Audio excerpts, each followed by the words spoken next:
everyone, I welcome you all to ABC, that is Alina Botany classes, and today we are dealing with another very important topic of botany, that is economic importance of virus. तो आपको पता है कल की video से हमने microbiology unit start किया जिसमें कल की वीडियो में हमने वायरस के बारे में पढ़ा था। आज हम इकोनॉमिक इम्पोर्टेंस देख लेते हैं वायरस की और फिर कल की वीडियो में इसका क्लासिफिकेशन पढ़ लेंगे। ओके बच्चों, सो अगर आपको जनरल फीचर्स पढ़ने हैं वायरस के तो मैं डिस्क्रिप्शन में लिंक डाल दूंगी, वहाँ से जाके आप पढ़ लेना। और ये जो टॉपिक है इकोनॉमिक इम्पोर्टेंस ऑफ वायरस, ये आपके एग्जाम के पॉइंट ऑफ व्यू से बहुत ज़्यादा इंपॉर्टेंट है, तो लास्ट तक बने रहना, बीच में वीडियो स्किप मत करना क्योंकि मैंने बहुत शानदार नोट्स बनाए हैं आप सबके लिए और आज मैं इस टॉपिक को रिप्रेजेंट कर रही हूँ। So let's get started. तो बच्चों देखो, अगर आप देखें जो आप सोचेंगे कि जो वायरस है वो तो बहुत खतरनाक होता है, मतलब वो बहुत सारी डिसीजेस को कॉज करता है, बहुत ज़्यादा डिस्ट्रक्शन कॉज करता है। इसके बावजूद भी क्या वो हमारे लिए एडवांटेज वाला होगा, क्या हमारे लिए वो लाभदायक होगा? तो इसका आंसर होगा हाँ, हमारे लिए वायरस लाभदायक भी है। तो कुछ डिफरेंट टाइप के एक्सपेक्ट हैं, वो हम पढ़ेंगे कि कैसे हमारा वायरस एडवांटेज होता है, इसके अलावा या फिर यूज़फुल होता है। इसके अलावा कुछ डिसएडवांटेज भी हम वायरसेस के पढ़ेंगे। तो सबसे पहले एडवांटेज पढ़ लेते हैं। पहला एडवांटेज है कि जो वायरस होता है वो डिसीजेस को कंट्रोल करता है। वायरसेस को हम as a source of biological control use करते हैं। ये हमारा हार्मफुल पेस्ट को इरेडिकेट करता है, खा जाता है, इंसेक्ट को खा जाता है और ऑर्गेनिजम्स की पॉपुलेशन को कंट्रोल करके रखता है। जैसे कि एक वायरस है बैक्टीरियोफेज, जो कि एक वेरी स्पेसिफिक वायरस होता है और वो यूजफुल बैक्टीरिया को हार्म करता है और बैक्टीरिया की बॉडी के अंदर वो रहता है। दस ये प्रपोज किया गया है कि जो एंटीबायोटिक होती हैं वो बहुत सारी एंटीबायोटिक रेजिस्टेंट बैक्टीरियल स्ट्रेन के लिए ज़रूरी होती हैं। जो बैक्टीरियोफेजेज हैं उनको हम यूज़ करते हैं dysentery, cholera, plague and many other pathogenic bacterial diseases के ट्रीटमेंट के लिए। तो ये एक स्कैवेंजर की तरह एक्ट करती हैं, उनके ऊपर फीड करती हैं और पैथोजेनिक बैक्टीरिया को डिस्ट्रॉय करती हैं। तो ये लाइसिस करती हैं, मतलब तोड़ती हैं हार्मफुल बैक्टीरिया को जो कि पॉल्यूटेड वाटर में प्रेजेंट होते हैं। तो पहला पॉइंट समझ में आया है कि जो वायरस होंगे वो डिसीजेस को कंट्रोल करेंगे। दूसरा पॉइंट है हमारा कि जो वायरसेस होते हैं उनका यूज़ हम एज पेस्ट कंट्रोल करते हैं। तो सम वायरस होते हैं जो कि हार्मफुल पेस्ट को कंट्रोल करते हैं और बायो कंट्रोल एजेंट की तरह एज एग्रीकल्चर यूज़ होते हैं। जैसे ग्रेनुलोसिक वायरस चेक होता है जो कि शुगर केन शूट बोरर में यूज़ किया जाता है उसको चेक करने के लिए। Granulosis virus sugar cane shoot borer को चेक करने के लिए यूज़ किया जाता है। इसके अलावा जो न्यूक्लियर पॉलीहेड्रोसिस वायरस है उसको कॉटन स्पोरोडेप्टेरा के अगेंस्ट यूज़ करते हैं। जबकि कुछ एनिमल्स और इंसेक्ट ऐसे होते हैं जो कि ह्यूमंस के लिए हार्मफुल होते हैं और वो कुछ स्पेशल वायरस से कंट्रोल किए जाते हैं। तीसरा पॉइंट है हमारा कि जो वायरस होते हैं हम उनको एज जीन थेरेपी यूज़ करते हैं। तो जब हम इंट्रोडक्शन करते हैं फंक्शनल जीन का किसी ह्यूमन सेल में तो वो डिफेक्टिव जीन को सही कर देता है। कैसे करता है? उसको रिप्लेस करके। तो इस प्रोसेस को हम क्या बोलते हैं? जीन थेरेपी बोलते हैं। तो ये क्या करता है? ये हेल्पफुल होता है जीन्स को ट्रांसफ़र करने के लिए एक सेल से दूसरे सेल में। तो इसका हम लार्जली कैंसर ट्रीटमेंट में यूज़ करते हैं और several RNA virus anti cancer activity को शो करते हैं, टॉक्सिसिटी को कॉज करके कैंसरस सेल्स में।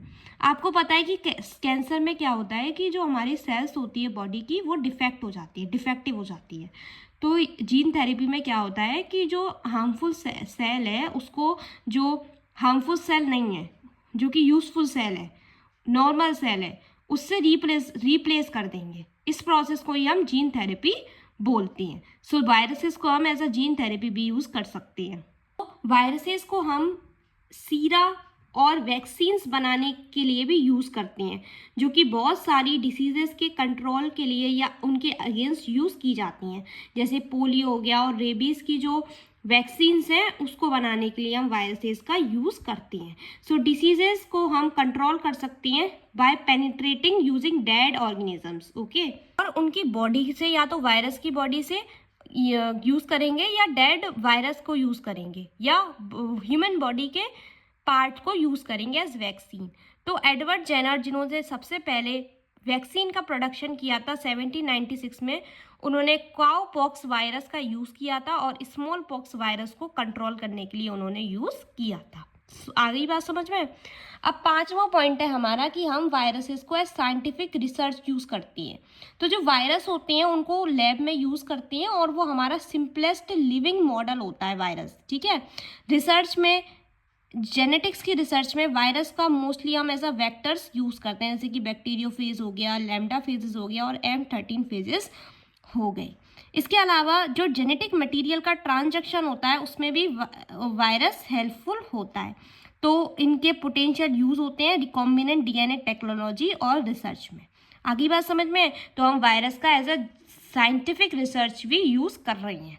इसके अलावा है बच्चों कि हम इवोल्यूशन में यूज़ करते हैं, in evidence of evolution, evolution के एविडेंस में हम वायरस का यूज़ करते हैं।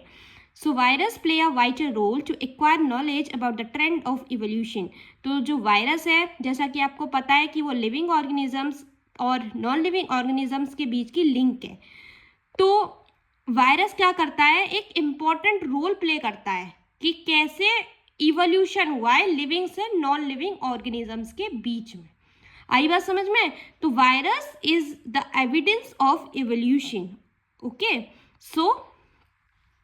so it thought to be the last universal common ancestor of life on earth. okay, so 7वां पॉइंट है कि जो ब्यूटीफुल ट्यूलिप होते हैं, मतलब जो ट्यूलिप के प्लांट्स होते हैं, फ्लावर्स होते हैं, उसमें अलग अलग कलर आपको देखने को मिलता है बच्चों।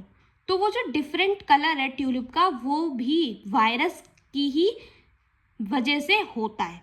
सो जो ट्यूलिप ब्रेकिंग वायरस है वो रेस्पॉन्सिबल होता है, ट्यूलिप मोज़ेक वायरस भी बोलते हैं जिसको, जो कि ब्रेकिंग के लिए ये ज़रूरी है, कलर का ब्रेक कर देता है वो, तभी वो डिफरेंट कलर के देखने को मिलते हैं। सो पढ़ लेते हैं, जो ट्यूलिप ब्रेकिंग वायरस है उसको हम ट्यूलिप मोज़ेक वायरस भी बोलते हैं, जो कि एक प्लांट वायरस होता है। तो ये वायरस कलर ब्रेकिंग को कॉज करता है, क्लोरोरिस करता है और ब्यूटीफुल फ्लावर्स को प्रोड्यूस करता है इरेगुलर स्ट्रिपिंग में ट्यूलिप्स की, और विदाउट हार्मिंग द होस्ट, मतलब होस्ट को हार्म नहीं करता। तो ये फ्लावर जो हैं वो मार्केट में बेचे जाते हैं और इनकी हाई रेट होता है इनका, और ये ब्यूटी को भी एनहांस करते हैं, इंक्रीज करते हैं, जो फ्लावर होते हैं हमारे ट्यूलिप के। बच्चों हमारा कि जो वायरस होती हैं वो BGA पे अटैक करती हैं, ब्लू ग्रीन एल्गी पर अटैक करती हैं और वाटर ब्लूम को कॉज करती हैं। सो वाटर ब्लूम को कॉज होने से बचाते हैं। 10वां पॉइंट है कि जो ये वायरस होती हैं वो हाई क्वालिटी का पेंट भी प्रोड्यूस करती हैं, है ना, जो कि एंटी फंगल और एंटी बैक्टीरियल होता है। तो ये 9 पॉइंट थे जो कि बहुत ज़्यादा इंपॉर्टेंट है as a advantage of virus.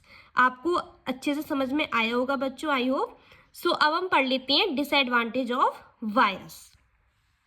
अगर हम डिसएडवांटेज की बात करेंगे तो पहली पॉइंट तो यही हो जाएगा कि जो वायरस होता है वो ह्यूमन में, प्लांट्स में डिसीजेस को कॉज करता है, डिफरेंट डिसीजेस को कॉज करता है।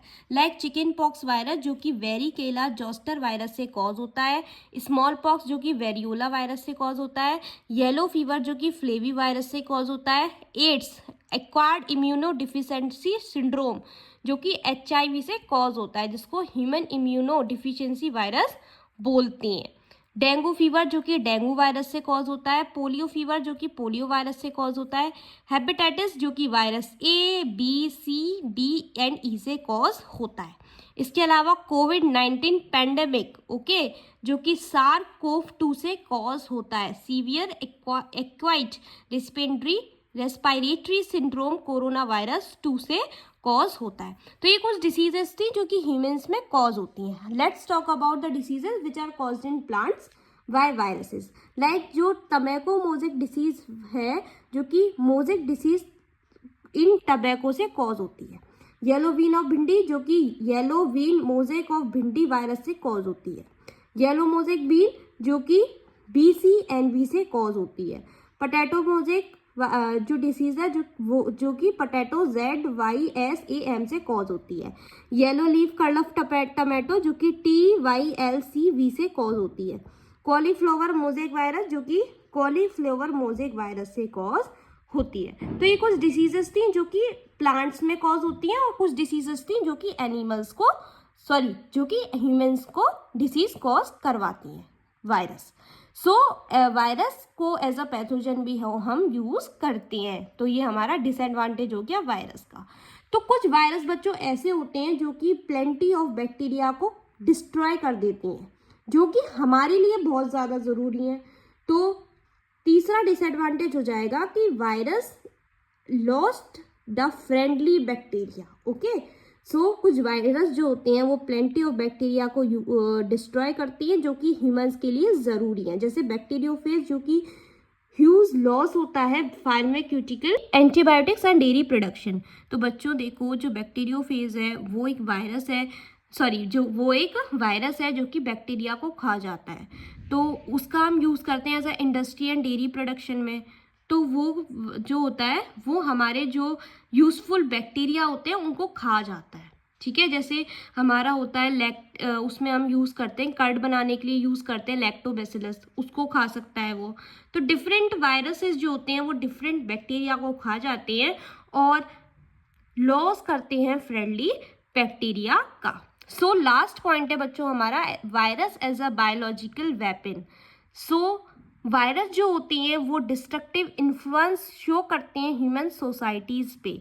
सो they can be weaponised for biological warfare, जैसे शीप पॉक्स हो गया, फुट हो गया एंड माउथ डिसीजेस हो गई। तो बच्चों आई होप आपको डिसएडवांटेजेस एंड एडवांटेजेस वायरस के अच्छे से समझ आए होंगे। ये वीडियो बहुत ज़्यादा अच्छी है और बहुत अच्छे तरीके से मैंने नोट्स आपके लिए प्रिपेयर किए थे। अगर आपको ये वीडियो पसंद आती है तो please hit the like button and subscribe to my channel and share with your friends also.